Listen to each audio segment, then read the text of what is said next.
So it's muggy, but overcast and about 72 out right now. So as far as I'm concerned, this is perfect riding weather. I do not like have the sun beating down on me. And kind of a strange evening and night with torrential rains and storms and whatnot.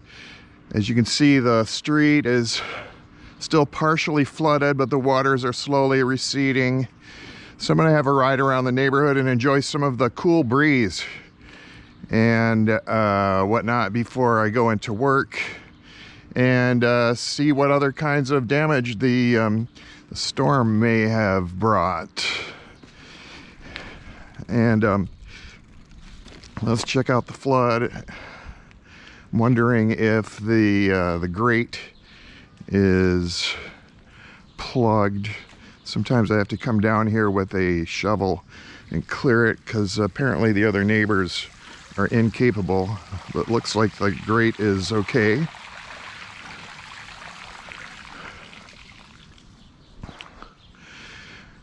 And rounding the bend here.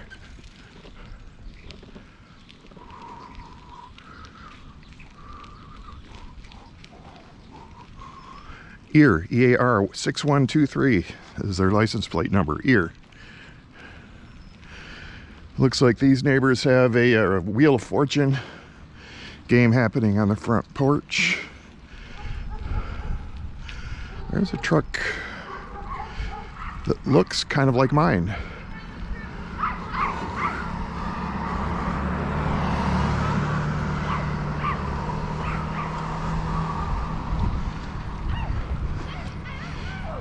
I'm gonna ride the sidewalk right now. There is a controversy over whether the sidewalk is for bikes as well as pedestrians. But I use them sometimes. I always give right of way to pedestrians. But yeah, we've got drainage issues here in Norwayne. A lot of puddling, flooding. That ditch is drained relatively well. And then this end property has had an exchange of interesting people. You can see there are gunshot holes from drive-by shootings in that place. So I don't know what that's all about. Are you okay?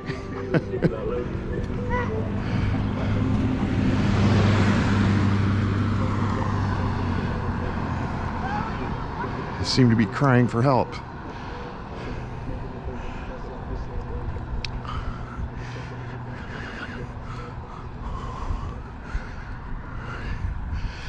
Yeah, I guess I'm going to pause the video for now. Whoa, nice breeze. Here's Norwayne Disneyland. Hey, it looks like Ben has got a cookout going. So why don't we roll around and see if we can say hi to Ben.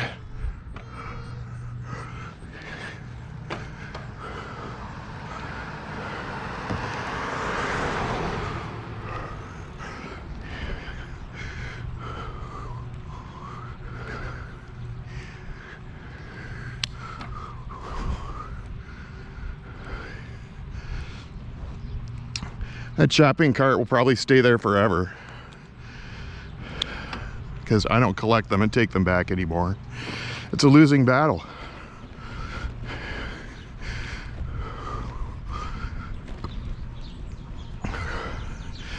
This curbside garbage is still here. Not sure why it's not being picked up. Probably because its cans are turned all the wrong way and the automated system can't handle them.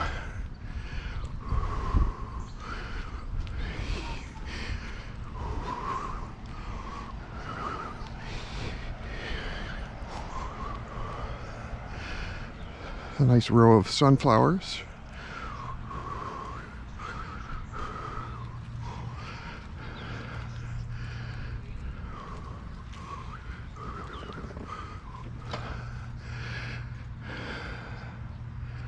He's got a burn pit going, I see.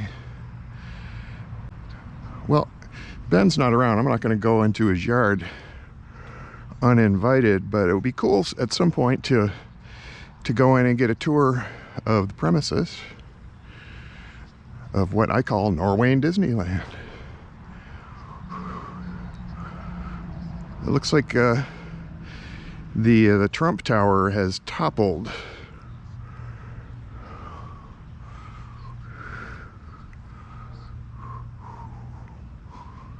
I don't know if, I think wind probably blew it over yesterday during the storm.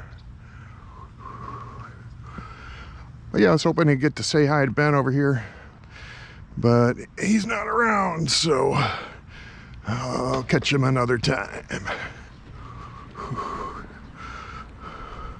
These coffee can birdhouses are cool.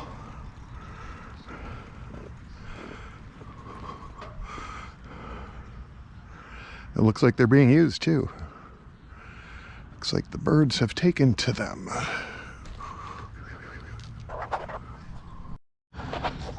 So some pretty big branches have fallen from these trees in Cayley Park.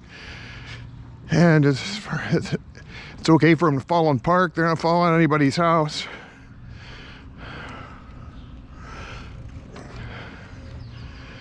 Another one over there. And whoa! Let's check out this pretty big tree. Looks like it was very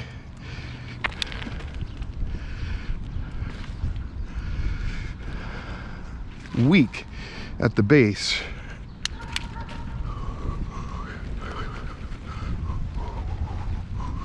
Yeah, that thing was rotten.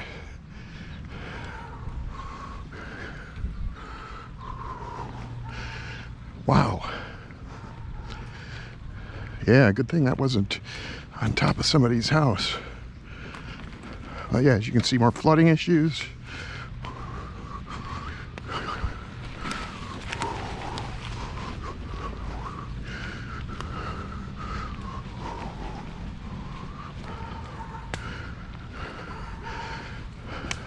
Tree looks alive, but as you can see at the base here, the trunk was not in very good shape.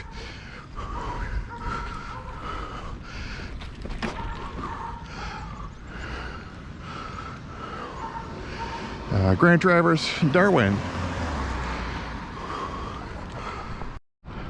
Okay, I just turned around on Glenwood and I'm gonna head up Ackley. I saw somebody on the porch who I think may have been maybe a local celebrity, but I could also be mistaken.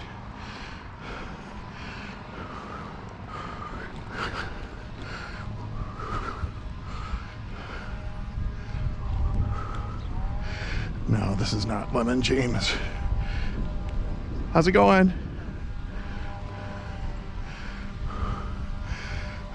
Lemon James is a local celebrity guitarist, I would say psychedelic guitarist, who modeled herself after Jimi Hendrix, I think. She built or had this guitar, custom-made guitar, and she used to ride around town in a psychedelic van.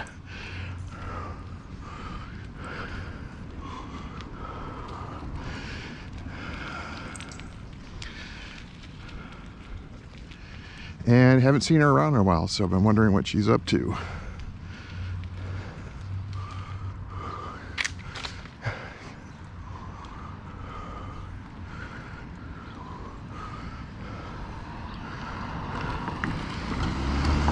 So Lemon, if you're out there somewhere and you happen to be watching this, get in touch. I'd like to do an interview.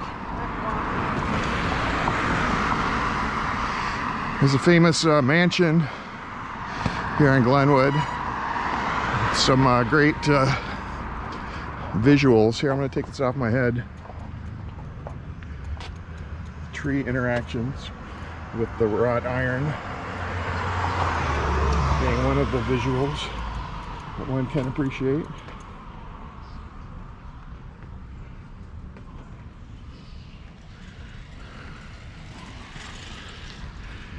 Up back on the head we go.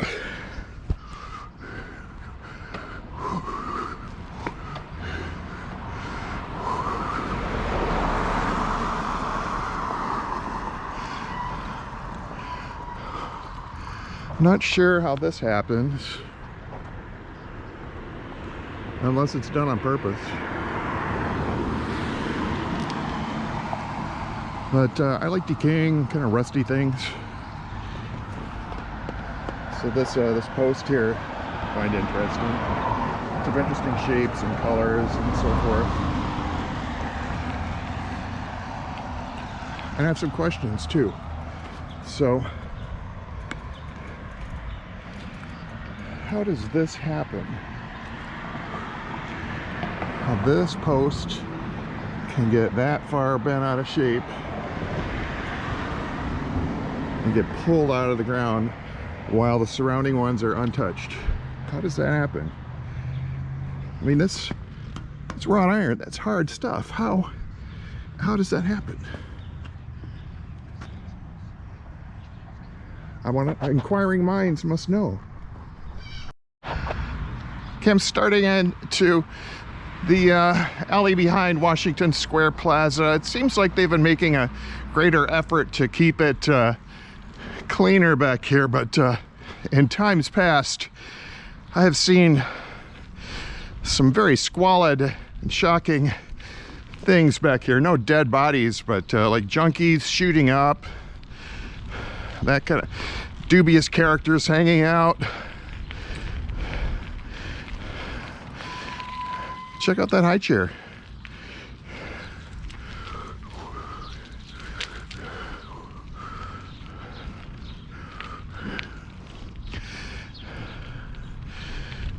Occasionally there are interesting things in the dumpsters for those inclined to dumpster dive. They've covered over most of the graffiti, but I managed to document it before it got covered over. The eyeball graffiti remains.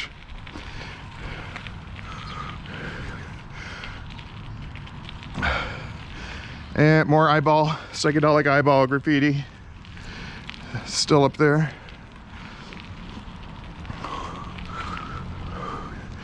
Hey, there's some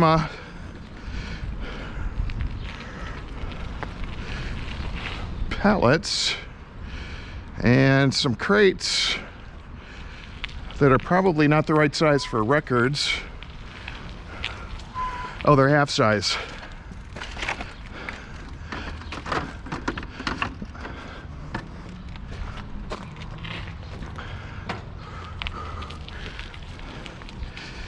Yeah, anybody in the know, or anybody who collects records like myself of my generation, knows there was a certain period of time when the size of milk crates changed to something smaller that would not fit LP records. And it was obviously done on purpose so that people would stop stealing them to house their record collections.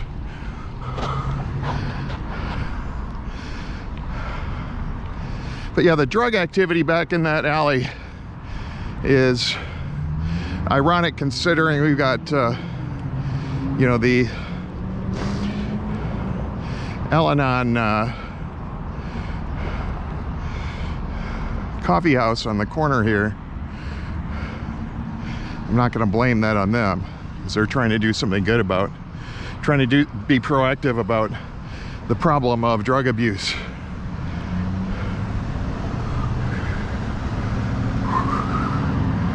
And the light seems to be out, so this is going to be a nervous crossing.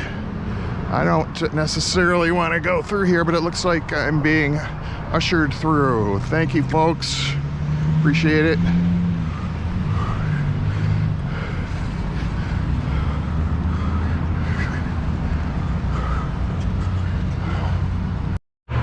So I'm here on Michigan Avenue at the Historic Bank, and I was talking to one of the Greens up at Greens Welding, one of the oldest established businesses in the city of Wayne, Westland area. And he was telling me that the very first green shop in the area was right here. It was a blacksmith shop, and it gradually evolved into welding and whatnot. But the blacksmith shop was right here apparently, so that's kind of cool. We've got this historic legacy. The bank, of course, hasn't lasted very long.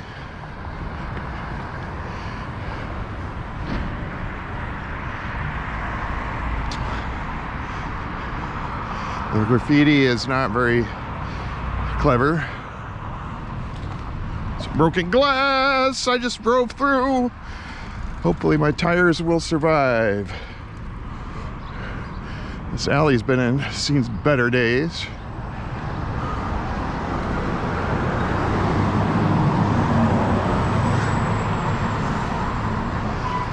The former site of Johnson's Tavern. Been a lot of Johnsons in this area. In 1824, George M. Johnson purchased 80 acres of land from the government and erected a log tavern at this location, a day's journey from Detroit. Stephen G. Simmons bought the tavern from Johnson in 1825 and operated it until he was hanged for the murder of his wife. In 1830. In 1832, the tavern, located on the new Detroit-Chicago Military Road, was purchased by Ezra Derby. He later subdivided some of his land and sold lots. A hamlet known as Derby's developed around the tavern. And in 1836, the name of the settlement was changed to Wayne, apparently to honor General Anthony Wayne. Boy, there have been a lot of stuff named after General Wayne. On April 12, 1869, 45 years after George Johnson settled here, the village was incorporated.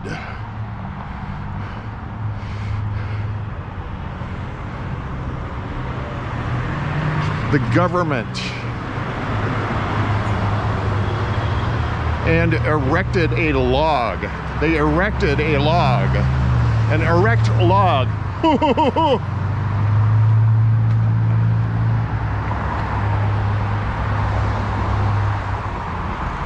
My sense of humor has not changed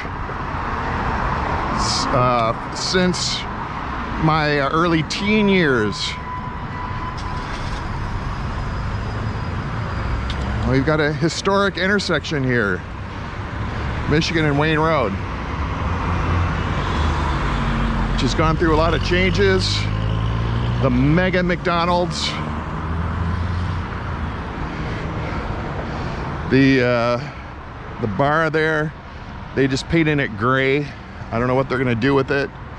I think there's Cunninghams and SS Kresge, and I think now is my chance to cross.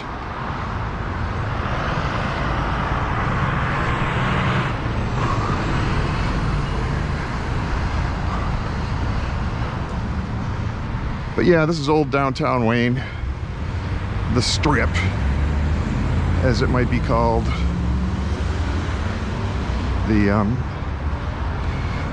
STEP resale mannequin. Hey, they've opened the front doors at STEP. That's a change. Used to have to go around back. So she's an all-American mannequin. The red, white, and blue hat and sunglasses, and Uncle Sam, the stuffed version, behind her.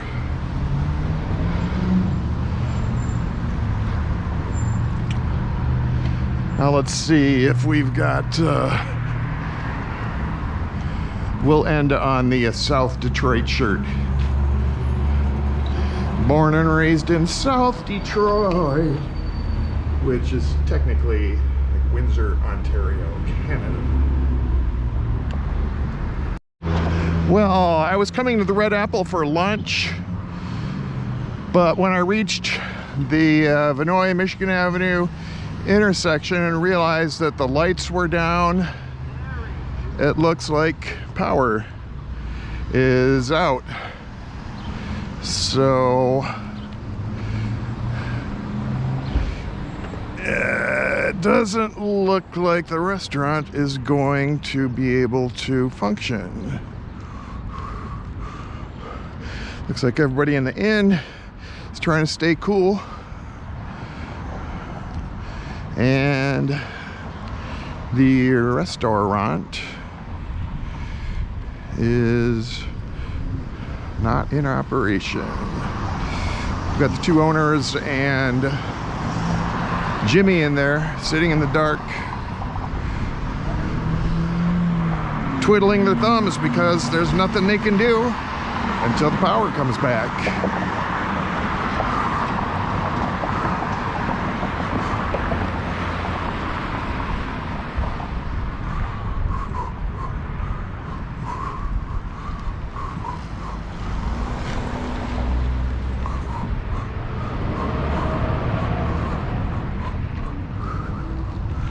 Red Apple Lounge and Restaurant. Does anybody viewing remember the lounge days downstairs? I remember it. I've never been down there.